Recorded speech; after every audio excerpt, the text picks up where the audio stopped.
Assalamualaikum warahmatullahi wabarakatuh. Kami dari kelompok 1 Asesmen Pembelajaran Kimia kelas 4B akan mempresentasikan hasil kerja kelompok kami yang terkait dengan pengolahan skor tes, penilaian acuan normatif atau PAN, dan penilaian acuan patokan atau PAP. Sebelum itu, izinkan saya terlebih dahulu memperkenalkan anggota dari kelompok kami. Yang pertama, ada Ayu Febrina Mutiara Adha dengan NPM 62, lalu ada saya sendiri Hardini Anggun dengan NPM 10, lalu ada Janika Kusuma dengan NPM 28, ada Cindy Amelia dengan NPM 48, ada Siti Nurani dengan NPM 40, dan ada Upin Nurjana dengan NPM 50. Di sini saya sebagai moderator yang akan membantu berjalannya video presentasi kali ini.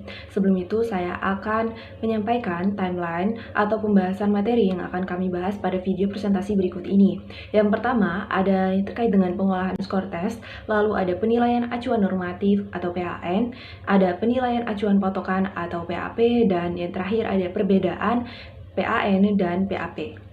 Baiklah, langsung saja kita memasuki pembahasan materi yang pertama, yakni terkait dengan pengolahan skor tes. Setelah menyelenggarakan suatu tes, data hasil tes dikumpulkan. Lalu langkah selanjutnya yang dilakukan ialah melakukan pengolahan data. Mengolah data berarti ingin memberikan nilai dan makna terhadap data yang sudah dikumpulkan. Penilaian hasil belajar peserta didik dilakukan oleh guru untuk memantau proses kemajuan dan perkembangan hasil belajar peserta didik sesuai dengan potensi yang dimiliki sekaligus sebagai umpan balik bagi guru untuk dapat menyempurnakan perencanaan dan proses program pembelajaran. Pembahasan yang pertama ialah pengolahan skor tes. Menurut Anas Sudiono, skor adalah hasil pekerjaan skor atau memberi skor yang diperoleh dengan jalan menjumlahkan angka-angka bagi setiap butir item yang oleh tester atau peserta tes telah dijawab dengan benar dengan memperhatikan bobot jawaban benarnya. Sedangkan nilai menurut Suharsini adalah angka ubahan dari skor dengan menggunakan acuan tertentu, yakni acuan norma dan acuan patokan. Dari penjelasan di atas dapat dipahami bahwa untuk mendapatkan nilai, maka skor-skor yang telah didapat masih merupakan skor mentah dan perlu diolah dan dikonversi sehingga skor dapat berubah menjadi suatu nilai atau menjadi skor yang sifatnya baku sesuai dengan standar skor. Pengolahan skor-skor menjadi nilai akhir seorang peserta tes dapat dilakukan dengan mengacu kepada kriteria atau patokan tertentu. Menurut Zainal Arifin, dalam mengolah data hasil tes, ada 4 langkah pokok yang harus ditempuh. Yang pertama yaitu men-skor, yakni memberi skor pada hasil tes yang dapat dicapai oleh peserta didik. Untuk memperoleh skor mentah diperlukan 3 jenis alat bantu, yakni kunci jawaban, kunci scoring, dan pedoman konversi. Lalu yang kedua ialah mengubah skor mentah menjadi skor standar sesuai dengan norma tertentu. Lalu yang ketiga ialah mengkonversikan skor standar ke dalam nilai, baik dalam bentuk huruf ataupun angka. Serta yang keempat, melakukan analisis soal jika diperlukan untuk mengetahui derajat validitas dan reliabilitas soal, tingkat kesukaran soal, dan daya pembeda. Dalam evaluasi pembelajaran, setelah dilaksanakan kegiatan tes dan lembar jawaban peserta didik diperiksa kebenarannya, kesalahan, serta kelengkapannya, selanjutnya dilakukan langkah penskoran, yakni menghitung skor mentah untuk setiap peserta didik berdasarkan pedoman penskoran. Pedoman penskoran penting disiapkan dalam setiap bentuk soal, terutama bentuk soal esai. Pedoman penskoran ini juga digunakan dalam tes domain afektif dan psikomotor peserta didik untuk dapat menentukan ukuran-ukuran sikap dan pilihan tindakan dari peserta didik dalam menguasai kompetensi yang telah ditetapkan. Rumus penskoran yang digunakan bergantung kepada bentuk soalnya, sedangkan bobot atau weight bergantung pada tingkat kesukaran soal, misalnya sukar, sedang, ataupun mudah. Berikut merupakan penjelasan dari teknik-teknik penskoran hasil pembelajaran. Untuk yang pertama, ada dalam ranah kognitif. Untuk yang nomor 1, menentukan skor pada soal esai. Ciri-ciri pertanyaan soal bentuk esai adalah dengan didahului kata-kata seperti uraikan, jelaskan, mengapa, bagaimana, bandingkan, dan sebagainya. Menentukan skor dapat dipilih dari beberapa skala pengukuran, misalnya skala 1-5, 1-10, dan 1-100. Ada beberapa hal yang perlu diperhatikan dalam pemberian skor esai, antara lain sebaiknya jangan memberikan skor 0, lalu mulailah scoring dari angka 1, semakin tinggi skala pengukuran yang digunakan, maka hasilnya halus dan akurat. Pemberian skor ini berlaku untuk semua nomor soal. Setelah menetapkan skor, langkah selanjutnya adalah menetapkan pembobotan sesuai dengan tingkat kesukaran soal. Lalu yang terakhir, sebaiknya gunakan skala tak lebih dari 1-10, misalnya soal yang mudah diberi bobot 2, sedang bobotnya 3, dan soal-soal yang sulit bobotnya 5. Untuk contoh pemberian skornya itu diterangkan dalam tabel di samping, yang dimana nomor soal 1 skornya 3 itu berbobot 2 dan total skornya menjadi 6. Soal nomor 2 skornya 5, bobotnya 3, total skornya menjadi 15. Lalu soal nomor 3 skornya 7, bobotnya 5, total skornya menjadi 35. Nomor 4 skornya 7, bobot 5, total skor menjadi 35. Dan soal nomor 5 skornya 8, bobotnya 6, total skornya menjadi 48. Keterangannya, skor rata-rata sebelum diberi bobot adalah berjumlah 30 dibagi 5, yakni 6. Dan skor rata-rata setelah diberi bobot berubah menjadi 139 dibagi 30, totalnya menjadi 4,63. Lalu yang kedua ialah menentukan skor pada soal yang objektif. Tes objektif adalah tes yang dalam pemeriksaannya dapat dilakukan secara objektif. Macam-macam tes objektif antara lain, yang pertama ada tes benar salah, true atau false. Soal-soal tes benar salah berupa pernyataan-pernyataan atau statement. Statement ada yang benar dan ada yang salah. Ada dua rumus untuk mencari skor akhir bentuk tes benar salah, yakni yang pertama dengan denda, di mana rumus penskoran ialah S sama dengan R dikurang W, dengan keterangan S ialah skor yang diperoleh, R jawaban yang benar, dan W jawaban yang salah. Lalu yang kedua ialah tanpa denda, yang dimana rumus penskorannya S sama dengan R, dimana di sini dihitung hanya jawaban yang benar saja. Lalu tes yang kedua ialah tes pilihan ganda. Untuk mengelola skor dalam bentuk pilihan ganda, digunakan dua macam rumus. Yang pertama ada dengan denda, yaitu rumus penskorannya S sama dengan R dikurang W per X min 1, dengan keterangan S sama dengan skor yang diperoleh, R sama dengan jawaban yang benar, W sama dengan jawaban yang salah, X sama dengan banyaknya option, dan 1 sama dengan bilangan tetap. Contohnya ialah seorang peserta didik menjawab benar 17 soal pilihan ganda dari 20 soal yang menggunakan option 4 pilihan. Skor peserta didik tersebut ialah 17 dikurang 3 dibagi dengan 4 min 1, yakni sama dengan 16. Lalu selanjutnya, cara yang kedua ialah tanpa denda. Rumus persekoran sama dengan S sama dengan R, yang dimana di sini hanya dihitung skor yang benarnya saja.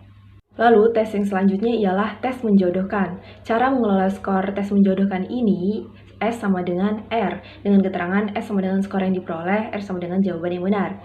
Dan yang terakhir ialah tes lisan. Sama dengan tes menjodohkan, cara mengelola skornya ialah S sama dengan R, yang dimana S sama dengan skor yang diperoleh dan R sama dengan jawaban yang benar. Jadi kedua tes ini menghitung skornya dengan jawabannya yang benar saja. Selanjutnya ialah cara penskoran dalam ranah psikomotorik.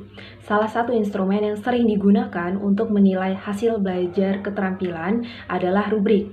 Teknik pemberian skor dengan rubrik adalah dengan menulis skor pada setiap indikator kemampuan sesuai dengan yang dapat ditampilkan oleh peserta didik. Kemudian skor di setiap aspek tersebut dijumlahkan untuk mendapatkan skor total dari masing-masing peserta didik. Contohnya dapat dilihat dalam tabel penskoran dari SMA Negeri 1 Banjarsari di samping, yang dimana disitu merupakan skor dari kelas 10 semester 1 dalam mata pelajaran kimia, dengan keterangan pada tabel aspek yang dinilai, yang A sama dengan kemampuan menjelaskan teori atom Dalton, yang B merupakan kemampuan menjelaskan teori atom J.J. Thomson, dan yang C sama dengan kemampuan menjelaskan teori atom Rutherford. Lalu pedoman perskorannya ialah sangat baik sama dengan 5, baik sama dengan 4, cukup sama dengan 3, kurang sama dengan 2, dan sangat kurang itu bernilai 1. Jadi dapat dibaca tabel tersebut. Contoh untuk Andri dalam aspek penilaian A, dia mendapatkan skor 3, di mana disitu merupakan penilaian yang cukup, dan total skor yang ia peroleh ialah 10. Selanjutnya yaitu ranah sikap. Pada hasil belajar afektif, instrumen yang biasa digunakan adalah berupa skala penilaian dan pedoman pengamatan.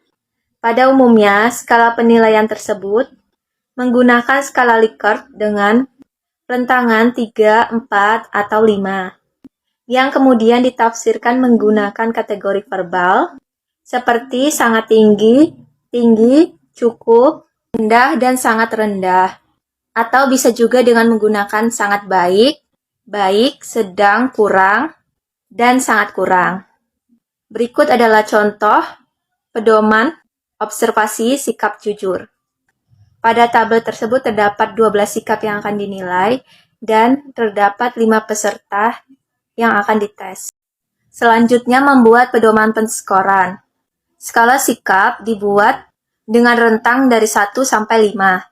1 artinya sangat kurang, 2 kurang konsisten, 3 mulai konsisten, 4 konsisten, dan 5 selalu konsisten. Tahapan selanjutnya ialah melakukan pedoman penafsiran dengan langkah-langkah. Yang pertama, menghitung skor terendah. Skor terendah diperoleh dengan mengalihkan skor terendah dari masing-masing indikator. Contohnya, pada tabel tersebut skor terendahnya itu sama dengan 1 atau sangat kurang, dan indikator sikap yang dinilai itu ada 12, maka skor terendahnya adalah 1 dikali 12 sama dengan 12. Selanjutnya yaitu mencari skor tertinggi. Skor tertinggi diperoleh dengan mengalihkan skor tertinggi dari masing-masing indikator. Contohnya, skor tertinggi pada tabel tersebut adalah 5, dan indikator sikap yang dinilai ada 12, maka skor tertingginya adalah 5 dikali 12 sama dengan 60. Lalu langkah selanjutnya adalah menghitung selisih skor. Selisih skor diperoleh dari skor tertinggi dikurangi dengan skor terendah, maka selisih skor adalah 60 dikurang 12 sama dengan 48. Langkah selanjutnya menentukan jumlah strategi. Jumlah kategori ini sebaiknya sebanding dengan pedoman penskoran awal. Dalam contoh tersebut, jumlah kategorinya ada 5, yaitu sangat kurang, kurang konsisten, mulai konsisten, konsisten, dan selalu konsisten. Oleh karena itu, jumlah kategori di sini sama dengan kategori tersebut. Lalu, selanjutnya yaitu menentukan rentangan kategori. Rumus yang digunakan adalah rentangan sama dengan skor tertinggi dikurang skor terendah dibagi banyak kategori. Maka, skor yang diperoleh pada contoh tabel tersebut adalah skor tertingginya 60 dikurang skor terendahnya 12 dibagi banyak kategorinya 5. Jadi, sama dengan 9,6. Jadi, rentangan masing-masing kategori adalah 9,6. Ini berarti setiap kategori memuat 9,6 skor. Untuk menetapkan skor masing-masing kategori, dapat dimulai dari skor terendah ataupun skor tertinggi. Contohnya sebagai berikut. Sangat kurang jika rentang skornya 12 sampai 21. Lalu kurang konsisten, rentang skornya 22 sampai 31. Mulai konsisten, rentangnya 32 sampai 41. Konsisten, rentangnya dari 42 sampai 51. Dan selalu konsisten, rentangnya dari 51 sampai 60. Langkah terakhir adalah dengan memberikan pemaknaan atau penafsiran terhadap siswa. Contohnya pada skor Andri mendapatkan 46. Jika kita lihat pada rentang skor, maka skor Andri berada pada rentang 42 sampai 51. Berarti sikap Andri dalam penilaian tersebut tergolong konsisten. Setelah mengolah skor peserta didik, untuk mendapatkan nilai peserta didik, maka skor yang didapat perlu diolah dan dikonversi, sehingga skor dapat berubah menjadi nilai. Pengolahan skor-skor menjadi nilai akhir, seorang peserta tes dapat dilakukan dengan mengacu pada kriteria atau patokan tertentu. Menurut Woodward tahun 1961, ada 2 jenis pedoman yang bisa digunakan untuk menentukan nilai atau mengubah skor menjadi nilai sebagai hasil evaluasi, yaitu yang pertama, dengan cara membandingkan skor yang diperoleh seorang peserta tes dengan suatu standar yang bersifat mutlak atau absolut. Lalu yang kedua, dengan cara membandingkan skor yang diperoleh seorang individu atau peserta tes dengan skor yang diperoleh peserta tes lainnya dalam kelompok tersebut. Menurut Zainal Arifin tahun 2011, ada dua pendekatan penafsiran hasil tes, yaitu pendekatan penilaian acuan patokan atau PAP dan pendekatan penilaian acuan normatif atau PAN. Selanjutnya yaitu penilaian acuan normatif atau PAN. Penilaian acuan normatif adalah penilaian yang membandingkan hasil belajar siswa terhadap hasil belajar siswa lain dalam kelompoknya. Penilaian acuan normatif adalah membandingkan skor yang diperoleh oleh peserta didik dengan standar atau norma yang relatif. Pendekatan penilaian ini dapat dikatakan sebagai pendekatan apa adanya, dalam arti bahwa patokan pembanding hanya semata-mata diambil dari kenyataan-kenyataan yang diperoleh pada saat pengukuran atau penilaian berlangsung. Penilaian acuan normatif tidak dikaitkan sama sekali dengan patokan-patokan yang ada di luar pengukuran sekelompok siswa. Pendekatan ini menggunakan cara membandingkan prestasi atau skor mentah peserta didik dengan sesama peserta didik dalam kelompoknya atau kelasnya sendiri. Penilaian acuan normatif merupakan pendekatan klasik karena tampilan pencapaian hasil belajar siswa pada suatu tes dibandingkan dengan penampilan siswa yang lain yang mengikuti tes yang sama. Pengukuran ini digunakan sebagai metode pengukuran yang menggunakan prinsip belajar kompetitif. Selanjutnya pengolahan skor dengan penilaian acuan normatif. Ada beberapa langkah yang dilakukan dalam mengadakan penilaian berdasarkan acuan kelompok, yaitu yang pertama, memberikan skor setiap siswa, yang kedua, mencari nilai rata-rata kelompok, yang ketiga, mencari nilai simpangan baku, yang keempat, membuat pedoman konversi, dan menentukan nilai berdasarkan standar yang dibuat. Secara sederhana, konversi nilai yang biasa digunakan ada 5 macam, yaitu yang pertama ada skala 5 atau stand 5, diwujudkan dengan 0, 1, 2, 3, 4, atau A, B, C, D, E. Lalu ada skala 9 atau stand 9, diwujudkan dengan 1, 2, 3, 4, 5, 6, 7, 8, 9. Dan yang ketiga ada skala 10 atau C scale, diwujudkan dengan 1, 2, 3, 4, 5, 6, 7, 8, 9, 10. Lalu yang keempat ada skala 11 atau stand 11, diwujudkan dengan 0, 1, 2, 3, 4, 5, 6, 7, 8, 9, 10. Dan yang terakhir ada skala 100 atau T-scale, diwujudkan dengan 0, 1, 2, 3, sampai dengan 100. Dalam pendekatan penilaian acuan normatif, rata-rata dan simpangan baku dihitung dengan rumus statistik sesuai dengan skor mentah yang diperoleh peserta didik. Adapun langkah-langkahnya yaitu yang pertama, mencari skor mentah peserta didik. Yang kedua, menghitung rata-rata aktual dengan rumus rata-rata aktual sama dengan mean duga ditambah dalam kurung frekuensi dikali deviasi per jumlah sampel, tutup kurung, dikali interval. Lalu yang ketiga, menghitung simpangan baku atau S aktual dengan rumus sebagai berikut. 4. Menyusun pedoman konversi. Nah, untuk contohnya yaitu diketahui skor 52 orang peserta didik setelah mengikuti ujian akhir semester mata pelajaran kimia memperoleh skor sebagai berikut. Yang pertama ada 32, 20, 35, 24, 17, 30, 36, 27, 37, 50, 36, 35, 50, 43, 31, 25, 44, 36, 30, 40, 27, 36, 37, 32, 21, 22, 42, 39, 47, 28, 50, 27, 43, 17, 42, 34, 38, 37, 31, 32, 22, 31, 38, 46, 50, 38, 50, 51, 29, 33, 34, 29. Kemudian, terdapat langkah-langkah penentuan nilai peserta didik dengan pendekatan PAN atau PAN. Yang pertama yaitu menyusun skor terkecil. Kemudian, terdapat langkah-langkah penentuan nilai peserta didik dengan pendekatan PAN atau PAN. Yang pertama yaitu menyusun skor terkecil sampai dengan skor terbesar. Selanjutnya, data tersebut ditabulasikan dalam daftar distribusi frekuensi, yaitu mengelompokkan data sesuai dengan kelas interval. Langkah-langkahnya yaitu yang pertama A yaitu mencari rentang atau range, yaitu skor terbesar dikurangi skor terkecil. Nah, di sini rentangnya adalah 33. B yaitu mencari banyak kelas interval.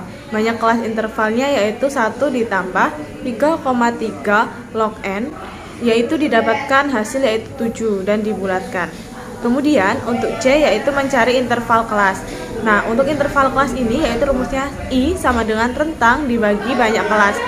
Dengan rentang tadi yaitu 33, banyak kelasnya adalah 6,6628 dan hasil interval kelasnya adalah 4,9529 dan dibulatkan yaitu menjadi 5. D. Menyusun daftar distribusi frekuensi. Nah, untuk tabelnya adalah yaitu yang pertama, kolom pertama adalah kelas interval dan untuk kolom kedua adalah frekuensi. Kedua yaitu menghitung rata-rata aktual dan simpangan baku aktual. Terdapat 5 kolom, yaitu yang pertama adalah kolom kelas interval, yang kedua adalah F atau frekuensi, yang ketiga adalah D, yang keempat adalah FD, dan yang kelima adalah F dikali D pangkat 2.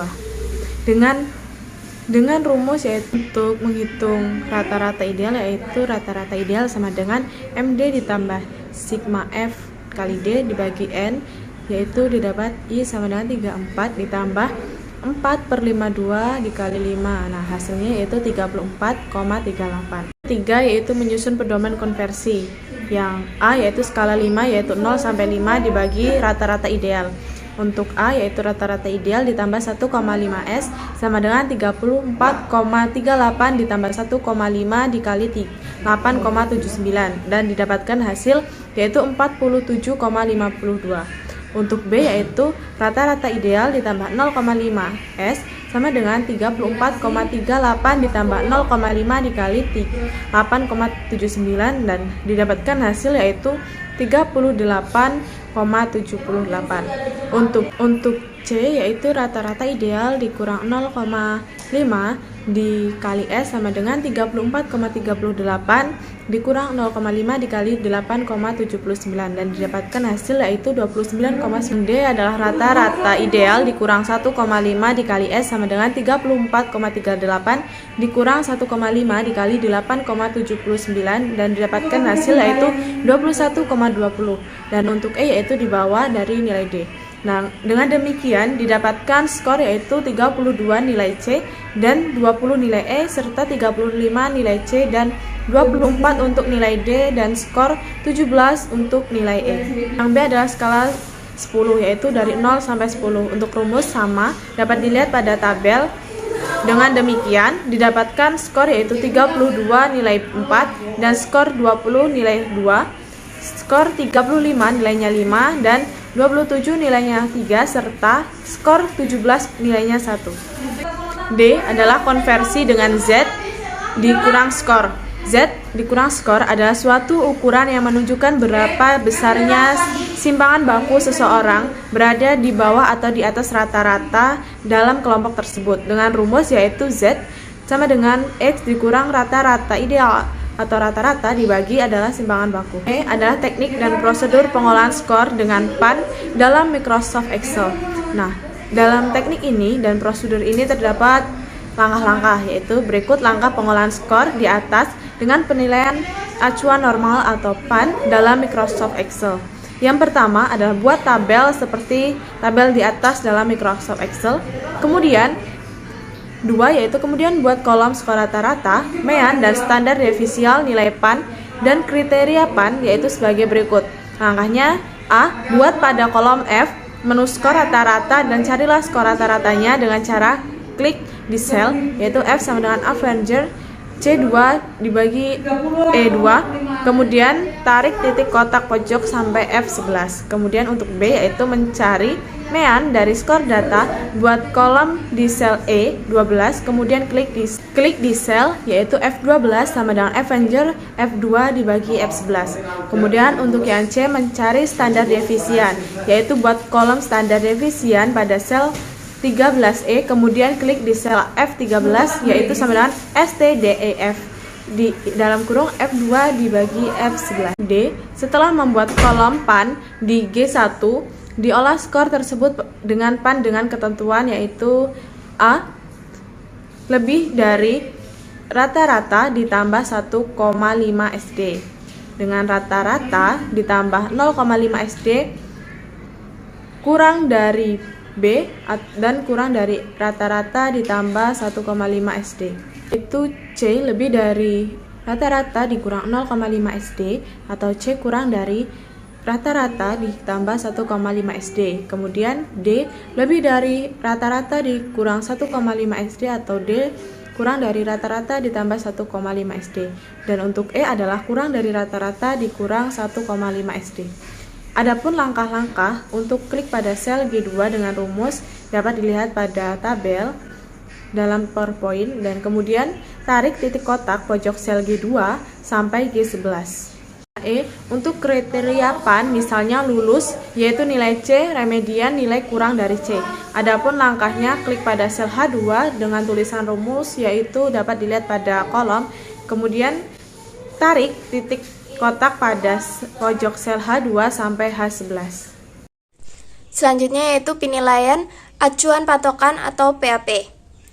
Penilaian acuan patokan ini adalah model pendekatan penilaian yang mengacu kepada suatu kriteria pencapaian dengan tujuan atau TKP yang telah ditetapkan sebelumnya. Penilaian acuan patokan adalah pendekatan penilaian yang membandingkan hasil pengukuran terhadap mahasiswa dengan patokan atau batas lulus yang ditetapkan untuk masing-masing bidang mata pelajaran. Menurut Asmawi 1997, PAP adalah membandingkan skor yang diperoleh peserta didik dengan suatu standar atau norma absolut menurut Zainal Arifin 2009. Jadi PAP meneliti apa yang dapat dikerjakan oleh peserta didik dan bukan membandingkan seorang peserta didik dengan teman sekelasnya, melainkan dengan suatu kriteria atau patokan yang spesifik. Kriteria yang dimaksud adalah suatu tingkat pengalaman belajar atau sejumlah kompetensi dasar yang telah diterapkan terlebih dahulu sebelum kegiatan belajar berlangsung. Misalnya, kriteria yang digunakan 75% atau 80% bagi peserta didik yang kemampuannya di bawah kriteria yang telah ditetapkan dinyatakan tidak berhasil dan harus mendapatkan remedial. Untuk tujuan dan manfaat PAP yaitu untuk tujuan PAP adalah untuk mengukur secara pasti tujuan atau kompetensi yang ditetapkan sebagai kriteria keberhasilannya. PAP sangat bermanfaat dalam upaya meningkatkan kualitas hasil belajar peserta didik yang diusahakan untuk mencapai standar yang telah ditentukan, dan hasil belajar peserta didik dapat diketahui derajat pencapaiannya. Untuk menentukan batas lulus atau passing grade, dengan pendekatan ini, setiap skor peserta didik membandingkan dengan skor ideal yang mungkin dicapai oleh peserta didik. Menurut Peini 1974 dalam bukunya Asnawi Zainul penerapan PAP dapat dimanfaatkan antara lain untuk yang pertama penempatan seseorang dalam rentetan kegiatan belajar, kedua untuk mendiagnosis kemampuan seseorang dalam pembelajaran, yang ketiga jika dilakukan secara periodik dapat digunakan untuk memonitor kemajuan setiap anak didik dalam proses pembelajaran. Secara berkelanjutan dapat diketahui status seseorang dalam suatu rentetan kegiatan belajar. Akhirnya dapat memacu atau memotivasi semangat belajar siswa. Kemudian penerapan PAP. Pendekatan PAP tidak berorientasi pada apa adanya seperti halnya pendekatan PAN. Yang pertama, pendekatan ini mempergunakan angka rata-rata dengan terlebih dahulu menetapkan kriteria keberhasilan, yaitu batas lulus, penguasaan bahan pelajar, atau kriteria pencapaian tujuan atau TKP. Siswa yang telah mencapai batas ini dianggap telah berhasil dalam belajar dan diperkenankan mempelajari bahan pelajaran yang lebih tinggi. Sedangkan yang belum mencapai batas tersebut dianggap belum berhasil dan diharuskan memantapkan kembali pelajarannya itu. Yang kedua, dalam proses pengajaran, tenaga pengajar tidak begitu saja membiarkan siswa menjalani sendiri proses belajarnya, melainkan terus-menerus secara langsung ataupun tidak secara langsung merangsang dan memeriksa kemajuan belajar siswa serta membantunya melewati tahap-tahap pengajaran secara berhasil. Penggunaan tes formatif dalam penilaian ini sangat mendukung untuk mengetahui keberhasilan belajar siswa. Berikut adalah contoh pengolahan skor dengan PAP. Diketahui skor 52 orang peserta didik itu dengan tabel berikut. Dan pedoman konversi yang digunakan dalam mengubah skor mentah menjadi skor standar pada norma absolut skala 5 adalah tingkat penguasaan. Yang pertama 90% sampai 100%, skor standarnya adalah A. Dan yang kedua 80% sampai 89%, skor standarnya adalah B. Ketiga 70% sampai 79%, skor standarnya adalah C.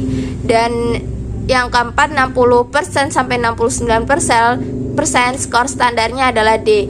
Dan jika lebih dari 59% tingkat penguasaan, skor standarnya adalah E. Jika skor maksimum ditetapkan berdasarkan kunci jawaban sama dengan 60, maka penguasaan 90% sama dengan 0,90 dikali 60 sama dengan 55. Penguasaan 80% sama dengan 0,80 kali 60 sama dengan 48. Penguasaan 70% sama dengan 0,70 dikali 60 sama dengan 42. Penguasaan 60% sama dengan 0,60 kali 60 sama dengan 36. Dengan demikian diperoleh tabel konversi sebagai berikut. Untuk skor mentah 54 sampai 60, skor standarnya adalah A. Skor mentah 48 sampai 53, skor standarnya adalah B. Skor mentah 42 sampai 47, skor standarnya adalah C. Skor mentah 36 sampai 41, skor standarnya adalah D. Dan jika skor mentah lebih dari 35, skor standarnya adalah E. Jadi, peserta didik yang memperoleh skor 50 berarti nilainya B, dan skor 35 nilainya E atau tidak lulus, skor 44 nilainya C, dan seterusnya. Jika dikehendaki standar 10, maka skor peserta didik dapat dikonversi dengan pedoman sebagai berikut. Tingkat penguasaan 95% sampai 100%, skor standarnya adalah 10. 85% sampai 94%, skor standarnya 9. 75% sampai 84%, skor standarnya 8. 65% sampai 74%, skor standarnya 7. 55% sampai 64%, skor standarnya 6. 45% sampai 54%, skor standarnya adalah 5. 35% sampai 44%, skor standarnya 4. 25% sampai 34%, skor standarnya 3. 15% sampai 24%, skor standarnya 2. Dan 0,5% sampai 14%, skor standarnya adalah 1. Selanjutnya, presentasi tingkat penguasaan terlebih dahulu diubah dalam bentuk tabel konversi. Caranya sama dengan skala 5 di atas, setiap batas bawah tingkat penguasaan dikalikan dengan skor maksimum. Contohnya, penguasaan 95% sama dengan 0,95 dikali 60 sama dengan 57. Penguasaan 85% sama dengan 0,85 dikali 60 sama dengan 51. Dan penguasaan 75% sama dengan 0,75 dikali 60 sama dengan 45, dan begitu seterusnya. Dengan demikian, tabel konversinya adalah skor mentah 57 sampai 60, skor standarnya adalah 10. 51 sampai 56, skor standarnya 9. 45 sampai 50, skor standarnya 8. 39 sampai 44, skor standarnya 7. 33 sampai 38, skor standarnya 6. 27 sampai 32, skor standarnya 5. 21 sampai 26, skor standarnya 4. 15-20 skor standarnya 3, 9-14 skor standarnya 2, dan 3-8 skor standarnya 1. Berdasarkan tabel yang saya sebutkan tadi, maka peserta didik yang memperoleh skor 47 nilainya adalah 8, skor 35 nilainya 6, dan skor 24 nilainya 4. Begitupun seterusnya. Baik, yang selanjutnya, penafsiran dengan pendekatan PAP dapat juga menggunakan langkah-langkah sebagai berikut. Yang pertama, mencari skor ideal, yaitu skor yang mungkin dicapai oleh peserta didik jika semua soal dapat dijawab dengan betul. Yang kedua, mencari rata-rata ideal dengan rumus rata-rata ideal sama dengan setengah dikali skor ideal. Yang ketiga, mencari simpangan baku ideal dengan rumus simpangan baku ideal sama dengan 1/3 dikali rata-rata ideal. Yang keempat, menyusun pedoman konversi sesuai dengan kebutuhan. Nah, berdasarkan langkah-langkah di atas, maka pengolahannya ialah: yang pertama, mencari skor ideal, yaitu skor idealnya adalah 60. Yang kedua, mencari rata-rata ideal, yaitu setengah dikali 60 sama dengan 30. Yang ketiga, mencari simpangan baku ideal, yaitu 1/3 dikali 30 sama dengan 10.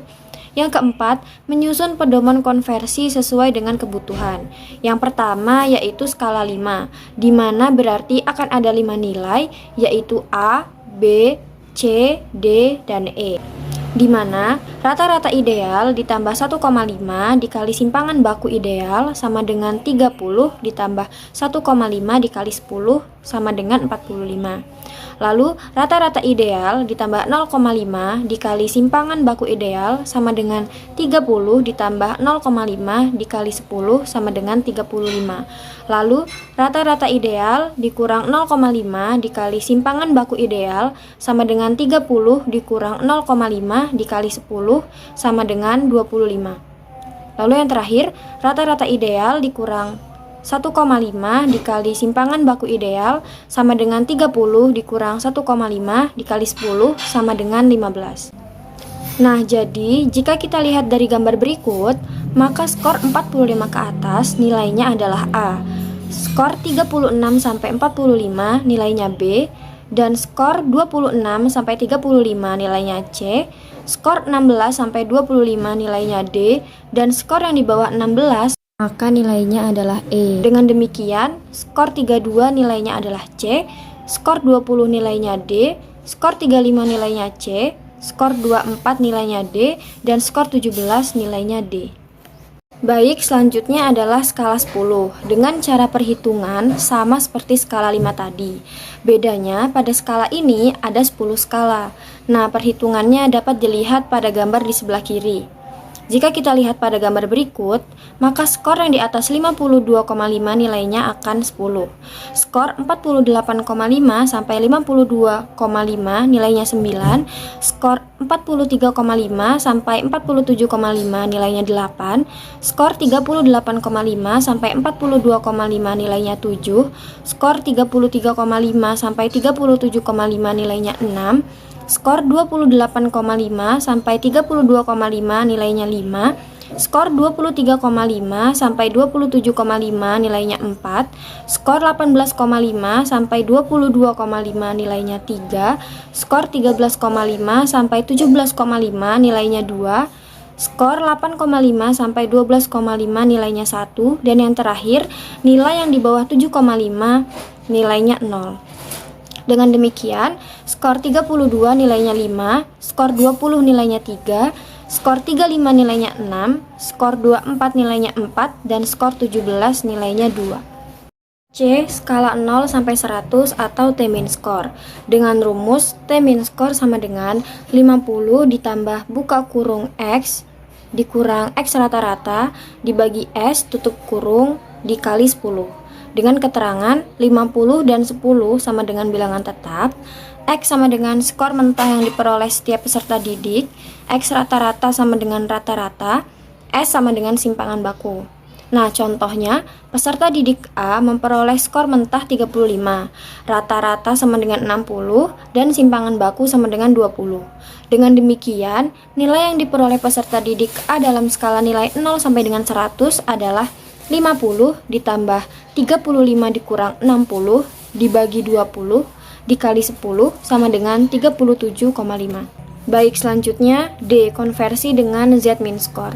Z-min score adalah suatu ukuran yang menunjukkan berapa besarnya simpangan baku seseorang berada di bawah atau di atas rata-rata dalam kelompok tersebut. Dengan rumus Z sama dengan X dikurang X rata-rata dibagi S. Dengan contoh, diketahui skor sama dengan 35, rata-rata skor sama dengan 60, dan simpangan bakunya sama dengan 20. Jadi, Z-min skornya sama dengan 35 dikurang 60 dibagi 20, sama dengan min 1,25. Baik, yang selanjutnya adalah peringkat atau ranking. Menafsirkan skor mentah dapat pula dilakukan dengan cara menyusun peringkat. Caranya adalah dengan mengurutkan skor mulai dari skor terbesar sampai dengan skor terkecil. Skor terbesar diberi peringkat 1, begitupun seterusnya sampai dengan skor terkecil. Dengan contoh, diketahui 5 orang peserta didik memperoleh skor dalam bidang studi kimia sebagai berikut: 20, 35, 25, 25, dan 30. Untuk memberikan peringkat terhadap skor-skor tersebut dapat diikuti langkah-langkah sebagai berikut. Yang pertama, yaitu mengurutkan skor-skor tersebut dari yang terbesar sampai dengan terkecil dengan diberi nomor urut dengan sesuai jumlah data. Maka dia akan menjadi 1, 35, 2, 30, 3, 25, 4, 25, dan 5, 20. Nah, yang kedua, memberi peringkat berdasarkan nomor urut. Tetapi untuk skor yang sama harus diberi peringkat yang sama.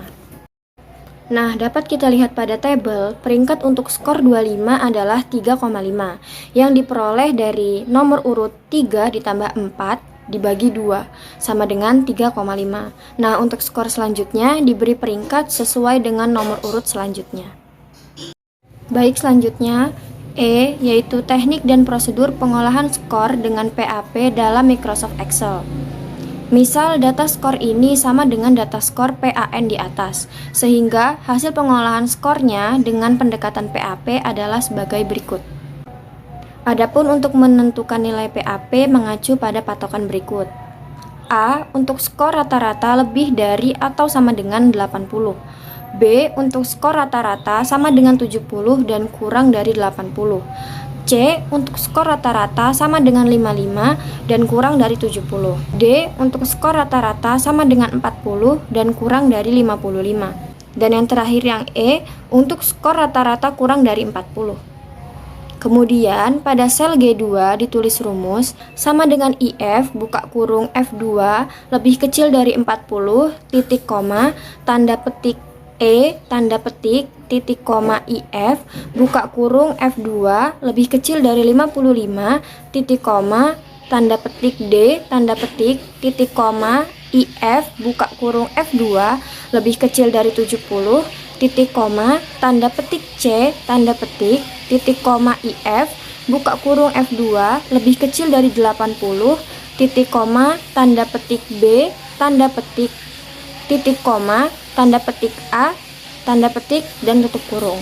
Selanjutnya tarik titik kotak pojok sel H2 sampai dengan sel H11. Baik, materi selanjutnya yaitu tentang perbedaan PAN dengan PAP. Yang pertama, pengembangan tes. Untuk PAP hanya terdiri dari soal-soal tes yang didasarkan pada tujuan khusus pembelajaran, sedangkan soal tes pada PAN tidak hanya berdasarkan pelajaran yang diterima siswa. Kemudian pada PAP, setiap tes mempunyai prasyarat agar siswa menunjukkan performance seperti yang tercantum dalam tik. Nah, sedangkan pada PAN, tidak perlu terlebih dahulu menentukan secara pasti performance yang diharapkan sebelum tes disusun. Kemudian yang ketiga, pada PAP itu dasar pertimbangan untuk diterimanya performance tertentu harus didasarkan pada kriteria tertentu. Nah, sedangkan pada PAN, dasar pertimbangan diterima performance berdasarkan hasil perolehan nilai yang didapat oleh siswa. Lalu yang terakhir, pada PAP mementingkan butir tes sesuai dengan perilaku atau tujuan pembelajaran. Nah, pada PAN membuat tes dalam kategori sedang. Yang kedua, standar penilaian performa siswa. Pada PAP, standar performanya ditentukan dalam bentuk tingkah laku, sedangkan pada PAN, standar performa berdasarkan pada jumlah pertanyaan yang dijawab benar oleh siswa dihubungkan dengan nilai lain yang menempuh tes tersebut.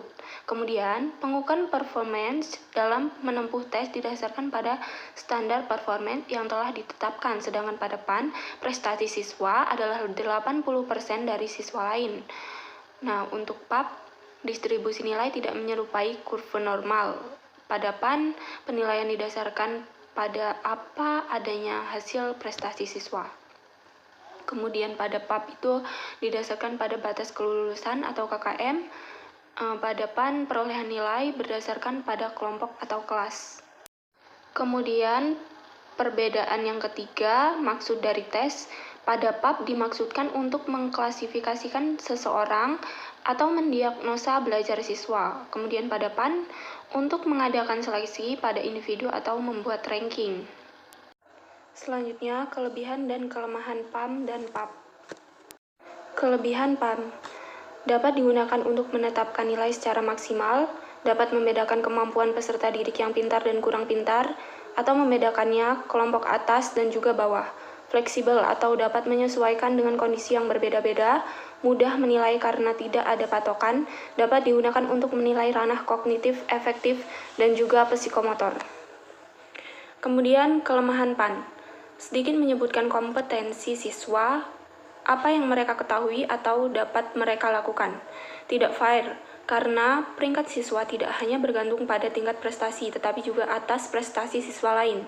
Tidak dapat diandalkan siswa yang gagal sekarang mungkin dapat lulus tahun berikutnya. Kelebihan PAP dapat membantu guru merancang program remedi, tidak membutuhkan perhitungan statistik yang rumit, dapat mengukur ketercapaian tujuan pembelajaran, nilainya bersifat tetap selama standar yang digunakan sama. Hasil penilaian dapat digunakan untuk umpan balik atas untuk mengetahui apakah tujuan pembelajaran sudah tercapai atau belum. Banyak digunakan untuk kelas dengan materi pembelajaran berupa konsep, mudah menilai karena adanya patokan. Kemudian kelemahan PAP, tidak dapat menunjukkan tingkat kedudukan kemampuan peserta didik terhadap kelompoknya. Sulit untuk menyatakan semua tujuan instruksional, khusus secara eksplisit 90%. Tidak dapat digunakan untuk menilai dan mengukur kemampuan peserta didik dalam kawasan yang luas. Pola tujuan instruksional khusus membuat pembelajaran sangat terbatas. Demikian pula dengan proses belajar peserta didik.